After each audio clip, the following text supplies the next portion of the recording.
Takže nazdar lidi, já vás zdravím u prvního tutoriálu a tutoriál je s názvem Jak být let's playerem nebo gameplayerem. To je vlastně úplně jedno, žádný velký rozdíly v tom nejsou, to vám pak časem vysvětlím.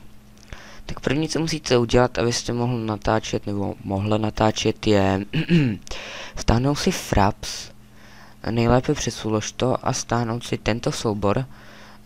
Jsou teda novější verze, já mám 3.5.9, tohle je 3.2.2, i když v tom není vůbec žádný rozdíl, akorát to vlastně má méně místa.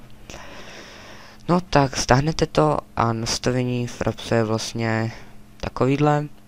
Generál, to je vlastně to hlavní, to vám ukazuje verzi a vlastně k ničemu jinému to není, akorát kdybyste chtěl zapnout nebo chtěla zapnout monitor jako nahrávání monitoru, jako mám teď já. FPS to bych nějak neměnil. Movies to jsou jako filmy, jako videa a já to zapínám F9, to je úplně základní. Tohle to vybírám podle jako jak má člověk dobrý počítač. Tohle to je na ukládání, kam se to má ukládat. A tohle to record import, extract import, to znamená, že jak to říct, že vlastně můžete nahrát i s mikrofonem. Screenshoty, to je F10 se dělají a vám to když tak příště ukážu. Tak, to jsme se dostali k nahrávání Frapsem. Teď musíte nějaký konvertovací soubor. Takže já bych doporučoval Camtasia Studio 8. Tak stáhnete tohleto a nastavení Camtasia je vlastně tak jednoduchý, že i naprostý amatér s tím dokáže. Takže video přesunete zkrátka sem. Pak to přesunete sem na tu lištičku. Video se vám pošoupne někam dál, tam kam ho jako rovnou dáte. A musíte to posunout. Tady si musíte vybrat kvalitu, doporučuji 1280. To je tak úplně nejlepší. Nastavíte to, aby to bylo širokouhlý neboli full screen. A dáte to takhle úplně ke konci. Teď se na to můžeme podívat. Ne, počkat, takhle. Lidi, jo, takže už jsem nahrával video. Pak dáte akorát produkt and share, dáte mp4, dáte další a tady už se vám to zkrátka akorát ukládám.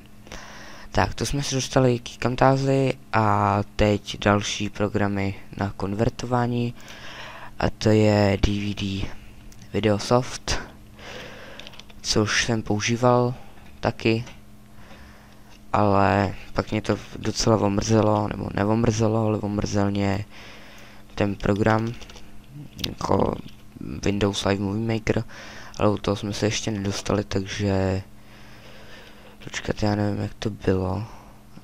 Jo,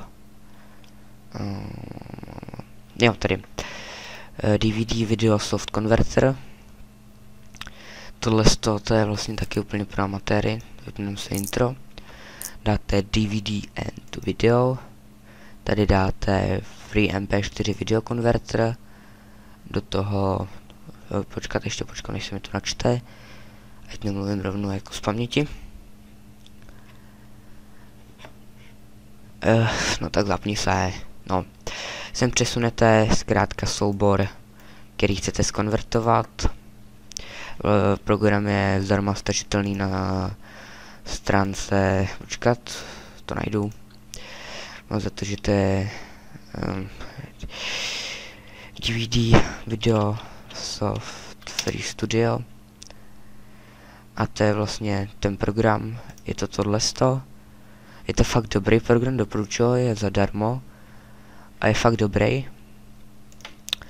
Tak sem přesunete soubor, dáte convert, pak se vám ukáže, kam to chcete uložit, tady tomu taky. A až to zkonvertujete, tak si to dáte třeba takhle na plochu, tak dejme tomu, že tohle je zkonvertovaný video, tak napíšete Windows Live Movie Maker. Windows počkat, Windows Live Movie Maker. Tak tohle je ten program, má ho vlastně každý počítač, mám za to, no vlastně krom XPček, tak to má Windows XP Vista. Já osobně mám Vistu. Pak akorát přesunete video sem. Video se vám musí načíst, samozřejmě, že tohle je blbý, ještě to není skonvertovaný, je to prostě blbě. Pak dáte animaci, tady si to prostě vylepšíte. Pak tady dáte projekt a to dáte širokouhlý. A když dáte standardní, tak jestli máte kostku jako počítač, jako monitor, tak když dáte standardní, tak je to vlastně ta kostka, vidíte? Že takhle to je širokouhlý a takhle to je jako kostka. Doporučuji širokouhlý, pak dáte akorát domů, dáte uložit film, vyjede vám to na, zkrátka na plochu vám to vyjede. Až vám to vyjede na plochu, tak akorát stačí nahrát na YouTube, dát tam tagy a to je asi všechno. Takže všechno, co jsem chtěl, tak jsem asi tak nějak probral. A to bude asi všechno, lidi. Takže pro více videí, více tutoriálů a více gameplayů dejte like na tomhle videu a odběr. Všem moc díky za zhlídnutí a to bude opravdu všechno. Takže dík a čus.